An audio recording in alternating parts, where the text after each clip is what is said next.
Assalamualaikum warahmatullahi wabarakatuh. Perkenalkan, nama saya Azidan Rahmadi Caniago dengan NIM 201210020. Di sini saya akan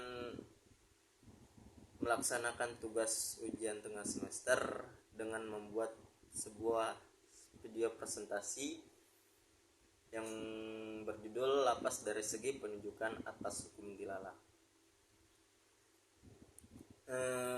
Yang pertama, pengertian dilalah. Dilalah menurut bahasa diambil dari bahasa Arab, yakni dalah ya dulu, artinya petunjuk atau yang menunjukkan. Sedangkan dilalah menurut istilah adalah memahami sesuatu atau atas sesuatu. Kata sesuatu yang disebutkan pertama disebut madlul, yang berasal dari huruf dari kata dalaya dulu menjadi madlul, yang artinya yang ditunjuk.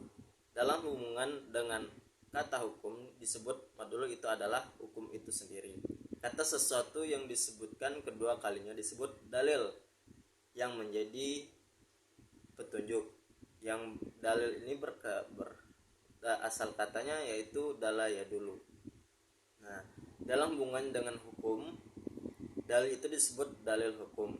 Misalkan dalam kalimat asap menunjukkan adanya api, kata api disebut madlul, sedangkan asap menunjukkan adanya api disebut dalil.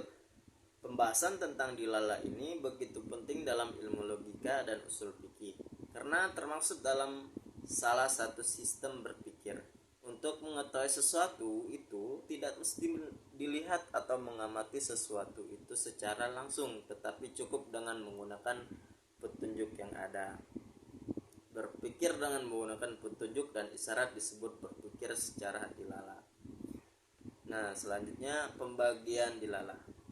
Pembagian dilalah di dalam pandangan ulama Hanafiyah membagi dilalah kepada dua macam, yaitu dilalah labziyah dan dilalah ghairu labziyah.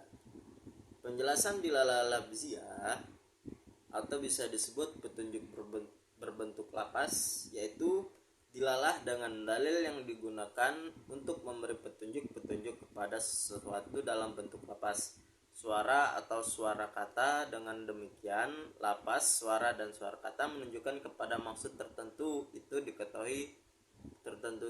diketahui melalui tiga hal.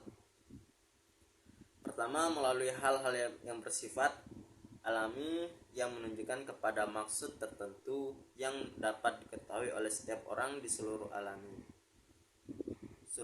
ini. Umpamanya, rintihan yang keluar dari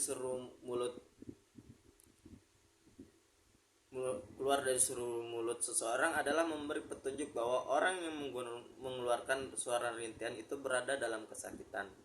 Dengan adanya rintihan, maka semua orang mengetahui bahwa orang itu sakit meskipun ia tidak pernah menyatakan bahwa ia sedang kesakitan. Menunjukkan dilalah seperti ini disebut tobiyah. Secara dengan biasa lengkap disebut dilalah labziyah atau tobiyah. Yang kedua, melalui akal. Melalui akal maksudnya dengan perantaraan akal pikiran, seseorang dapat mengetahui bahwa suara atau kata yang didengarnya memberi petunjuk kepada maksud tertentu. Umpamanya suara kendaraan di belakang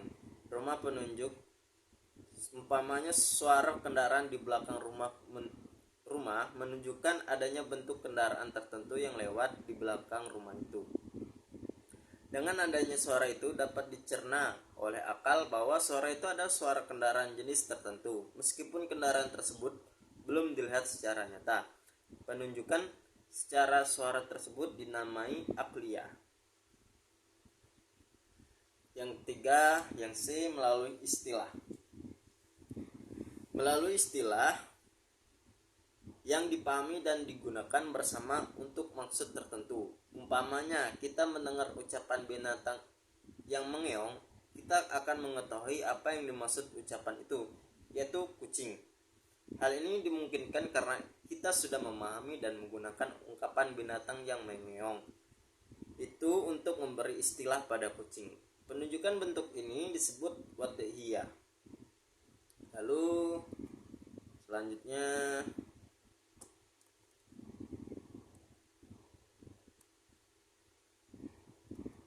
dilalah ghairul labziyah. Dilalah ghairul labziyah yaitu dalil yang digunakan bukan dalam bentuk suara, bukan lapas, dan bukan pula dalam bentuk kata. Hal ini berarti bahwa diam atau tidak bersuaranya sesuatu dapat pula memberi petunjuk kepada sesuatu.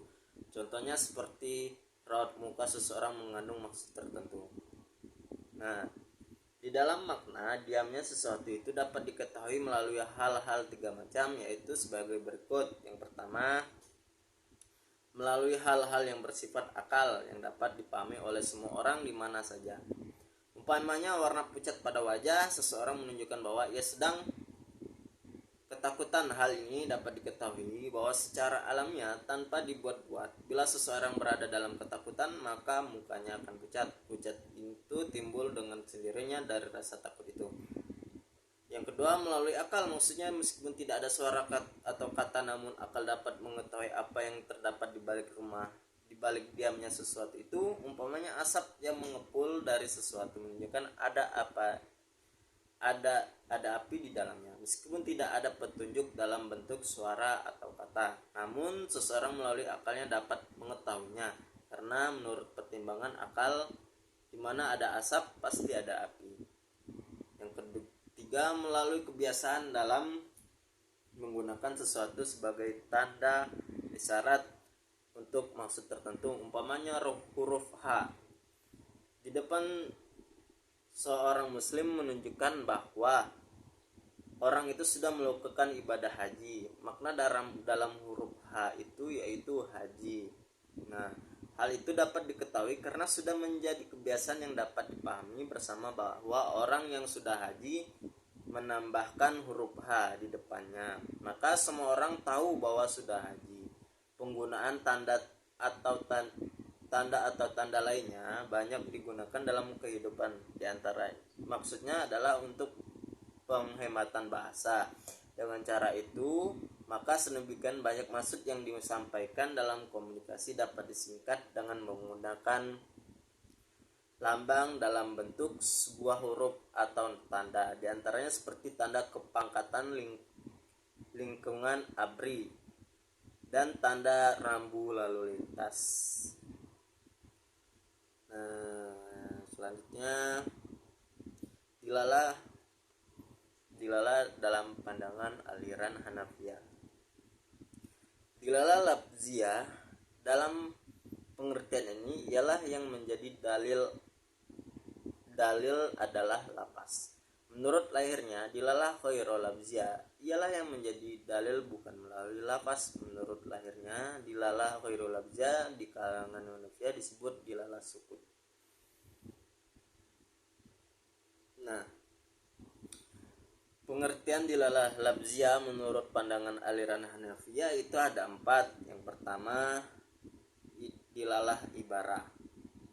Nah, di sini dilalah ibarah atau ibarah anas yaitu penunjuk lapas kepada makna yang segera dapat dipahami, dan makna itu sendiri dikehendaki oleh siak al-kalam, baik maksud itu asli maupun tabi'i. Maksud asli adalah maksud utama dari nas, dan maksud tabi' adalah maksud kedua yang juga dapat diambil dari nas tersebut. Contohnya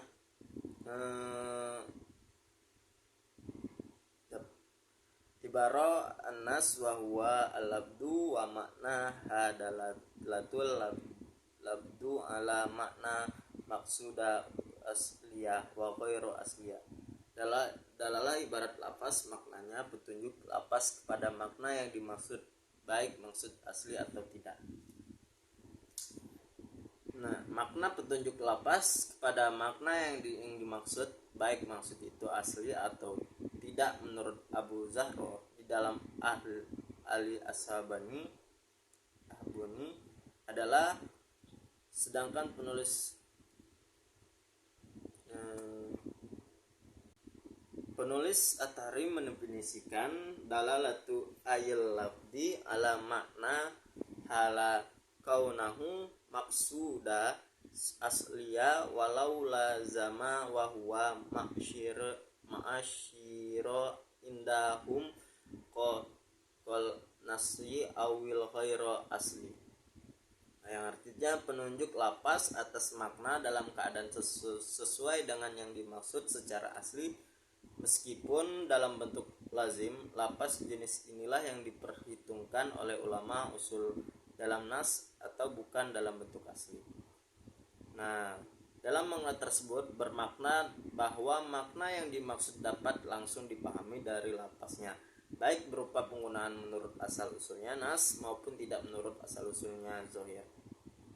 Dengan kata lain, makna dalalah ibarat nas bahwasanya adalah sihat, mau mengucapkan makna yang dapat langsung dipahami darinya, terlepas dari apakah makna itu memang dimaksudkan oleh susunan aslinya atau apa yang ingin diikuti.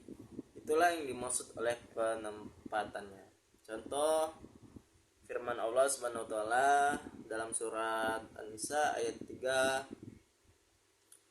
Allah Subhanahu wa taala berfirman, a'udzubillahi minasyaitonirrajim. Bismillahirrahmanirrahim. Wa in khiftum illa taksitu fil yatama fankihu ma toba lakum minan nisa amatna wa thulatha wa ruba fa in khiftum alla ta'dilu fawahidatan aw ma malakat aymanukum dzalika adana alla ta'ulu. Yang artinya, dan jika kamu khawatir tidak akan mampu berlaku adil terhadap hak-hak perempuan yatim, bila mana kamu menikahinya, nikahilah perempuan lain yang kamu senangi, 2, 3, atau 4. Akan tetapi jika kamu khawatir tidak akan mampu berlaku adil, nikahilah seseorang saja atau hamba sahaya perempuan yang kamu miliki. Yang demikian itu lebih dengan untuk tidak berbuat zalim. Oleh karena itu, jumlah pernikahan dirancang dibatasi hanya 4 dan 3, lebih tidak lebih. Inilah yang disebut makna asli. Nah, yang kedua dilalah isyarah atau disebut isyarah an-nas. Dilalah isyarah atau isyarah an-nas penunjukan lafaz kepada makna yang tidak segera dipahamkan, akan tetapi makna itu tidak dapat dipisahkan dari makna yang dikehendaki, baik menurut rasio maupun adat kebiasaan, baik makna itu jelas maupun samar. Menurut ulama Nafiyah dalam At-Tirmizi dikutip Amir Syarifuddin memberi definisi adalah latu ayil lafdi ala malam yaqsoda bahu adolan. Lafaz yang dilalahnya terhadap sesuatu tidak dimaksud untuk itu menurut asalnya. Definisi lainnya mirip dengan di atas adalah wahya dalalatul hakma ala makna khaira maksudala taba'a walakinnahu lazamal lil manil ladhi saikul kalima kullamal alla fadita. Petunjuk sebuah ucapan terhadap arti bukan yang dimaksud secara langsung, tetapi merupakan kelaziman bagi arti yang ucapan diungkapkan untuk itu. Dari beberapa definisi di atas dapat disimpulkan mengenai hakikat dilalah isyarah. Itu artinya lafaz yang diungkap memberi makna pada tujuan, tetapi tidak sesuai dengan apa yang diungkap dengan lafaz. Lafaz ini menunjukkan sesuatu makna tertentu, namun makna itu bukanlah maksud asli dari kata tersebut. Setiap lafaz menurut ibarat nas memberi petunjuk kepada maksud tertentu sesuai dengan apa yang dituju dituju oleh lafaz itu. Para ulama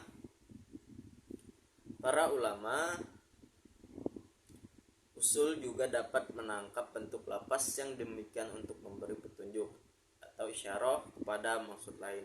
Kadang-kadang lafaz itu memberi isyarat kepada lebih dari satu maksud di luar apa yang ditujukan menurut ibaratnya. Contohnya firman Allah dalam surat Al-Baqarah ayat 223, A'udzubillahi minasyaitonirrajim, Bismillahirrahmanirrahim. Wa'alal mauludilah rizquhunna wa kiswatuhunna bil ma'ruf, yang artinya ayah memberi nafkah dan pakaian secara patut untuk istri.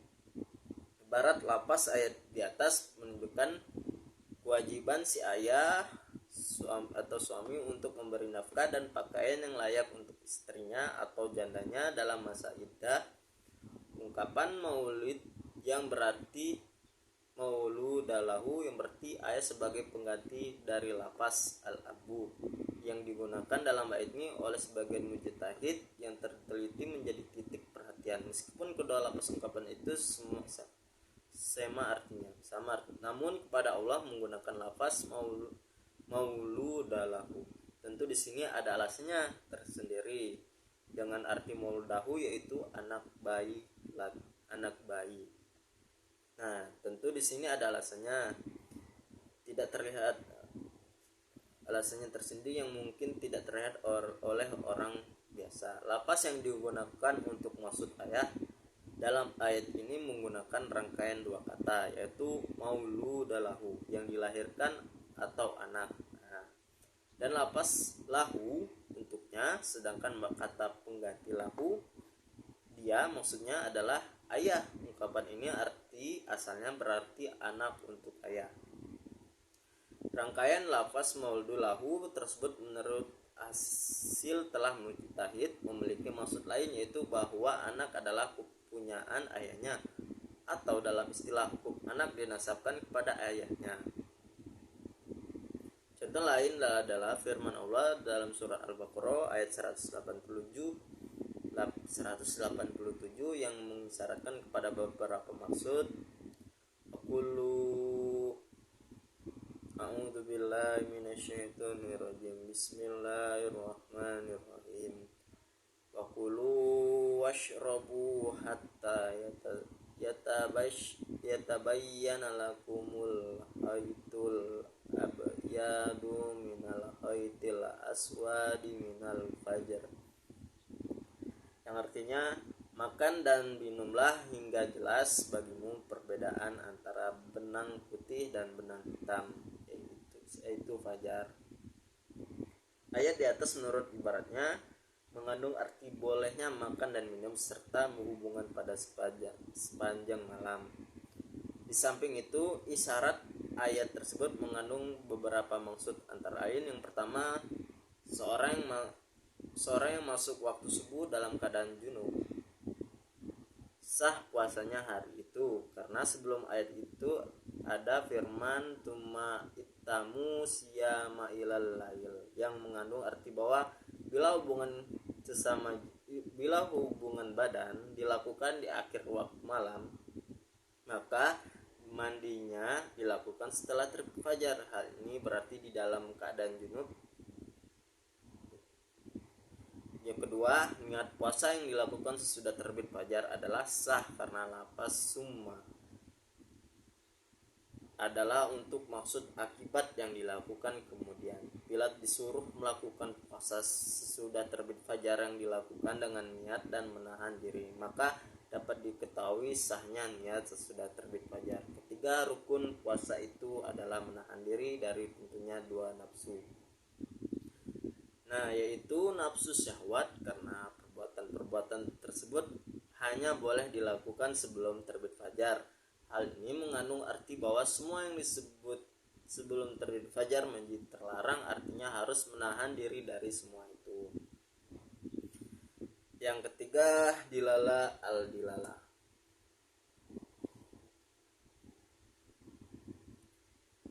Dilala al-dilala atau dilala nas ialah menunjukkan suatu lafaz bahwa hukum yang dipetik dari nas disebutkan berlaku pula bagi perbuatan yang tidak disebut dalam nas, karena ada persamaan ilat antara keduanya. Menurut bagian ahli usul, mendefinisikan matabatata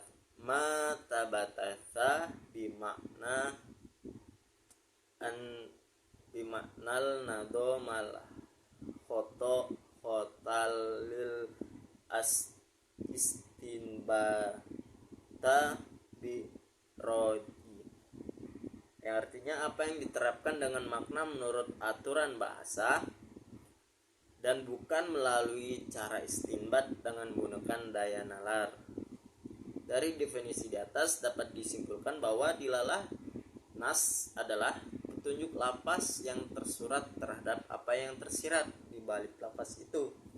Hukum-hukum yang terkandung dalam pengucapan tersebut secara tegas juga berlaku terhadap apa yang tersirat di balik pengucapan tersebut, karena ada hubungan antara keduanya. Untuk sampai pada pemahaman yang tersirat cukup dengan menggunakan analisis linguistik saja, tidak perlu menggunakan analisis nasional, tidak memerlukan ijtihad terhadap kemampuan nalar. Dilala al-dilala atau dilala an-nas terbagi dua. Pertama, hukum yang akan diberlakukan kepada kejadian yang tidak disebutkan ke dalam nas keadaan kuat dibandingkan kejadian yang dalam nas dilalah. Dalam bentuk ini disebut mafhum alawi. Selanjutnya dilala iktidaa. Dilala yang terakhir yaitu disebut juga iktidah nas. Dilala iktida atau iktidah nas ialah penjelasan lafaz suatu yang tidak disebut oleh nas. Akan tetapi pengertian nas itu baru dapat dibenarkan jika yang tidak disebut itu dinyatakan dalam pengertian perkiraan yang tepat. Menurut sebagian ahli usul fiqih mendefinisikan inna dalal labdu ala maskuta yatawaffa sadaqahu alaihi au sohatahu. Lafaz yang menunjukkan kepada sesuatu yang tidak disebutkan yang makna kebenaran dan kosohiyahnya tergantung kepada yang tidak disebutkan itu. Nah, dari definisi di atas dapat diartikan bahwa iktidah adalah ucapan tersebut mempunyai makna yang sengaja tidak diungkapkan sehingga orang-orang berpikir akan mudah untuk mengetahui. Namun struktur ucapan tersebut membuatnya seperti ada sesuatu yang hilang dari pernyataan tersebut. Hal ini menunjukkan bahwa ucapan tersebut tidak benar. Nah, dilala ghairu labzi. Selanjutnya dilala ghairu labziyah. Dilala ghairu labziyah ini bisa disebut juga dilala sukut atau bayan doharurah. Menurut ulama Hanafiyah ada 4 macam, yaitu pertama an yalzama an madhkuru maskutin anhu, yang artinya kelaziman dari menyebutkan sesuatu untuk menetapkan hukum terhadap yang tidak disebutkan. Bila dalam suatu lafaz disebutkan hukum secara tersebut, maka di balik yang tersurat itu dapat diketahui pula hukum lain meskipun tidak tersurat dalam lafaz itu. Kelaziman itu dapat diketahui dari ungkapan lafaz. Yang kedua, dalalatul halal sakatul ladzi kanat wadhaifatahul bayani mutlaqo, yang artinya dilalah keadaan diamnya seorang yang fungsinya adalah untuk memberikan penjelasan. Seorang yang diberi tugas untuk memberikan penjelasan atas sesuatu namun ia dalam keadaan tertentu diam saja memberikan petunjuk atas sesuatu. Begitu juga seorang yang diberi tugas untuk melarang sesuatu perbuatan, tapi suatu ketika ia menyaksikan perbuatan yang dilarang itu dilakukan orang namun diam saja, diamnya itu memberi petunjuk atas satu hukum. Dalam hal ini adalah izin untuk melakukan perbuatan itu. Sebab kalau perbuatan itu dilarang, tentu ia akan tinggal dia tidak akan tinggal diam waktu melihat perbuatan tersebut. Karena ia bertugas memberikan penjelasan atau melarang perbuatan yang salah. Keadaan diamnya itu memberikan izin untuk berbuat. Yang ketiga, memandang diam orang itu satu petunjuk sama dengan tuturannya untuk menolak pandaian. Contoh seorang wali, orang yang melindungi anak itu di bawah umur bersikap diam saat orang yang berada di bawah perwaliannya melakukan tindakan yang bertalian dengan hartanya seperti jual beli. Orang yang berada di bawah perwaliannya itu baru sah waktunya bila secara jelas diizinkan oleh walinya. Tidak hanya diam semata, namun karena jual beli itu sudah berlangsung dan kalau tidak mendapat persetujuan dari walinya, tentu tindakan itu tidak dianggap sah yang akan merugikan pihak lain. Dalam rangka menghindari kerugian bagi pihak lain, maka meskipun walinya hanya diam tetapi sudah dapat dianggap berbicara. Yang terakhir, dalalah dalam diam terhadap penutupan bilangnya yang biasa dibuang tidak disebut dalam pembicaraan. Contoh dalam hal ini muncul dalam penyebutan angka-angka atau bilangan. Dalam bahasa Arab bila seorang berkata ma ata waso'a man arzak 100 dan 100 gentong beras. Dalam pemakaian bahasa Arab yang lengkap mestinya dijelaskan dengan yang kalau kita terjemahkan menjadi 100 gentong dan 1 gentong. Untuk maksud bilangan 101 gentong atau 101, namun telah terbiasa membuang kata gentong yang pertama dalam rangka menghindarkan panjangnya ucapan. Nah, maka keempat bagian yang di atas sudah jelas dialah koiro labziyah memiliki perbedaan yang tidak sama supaya dengan apa yang sudah dijelaskan yang di atas tersebut. Nah, mungkin cukup sekian dari saya. Apabila ada kata dan penjelasannya tidak sesuai dengan apa yang dijelaskan, itu kesalahan milik saya pribadi, dan apabila ada kata yang salah tolong dimaafkan. Kesalahan itu milik saya pribadi, kebenaran hanya milik Allah Subhanahu wa taala. Dan wabillahi taufik wal hidayah. Assalamualaikum warahmatullahi wabarakatuh. Terima kasih.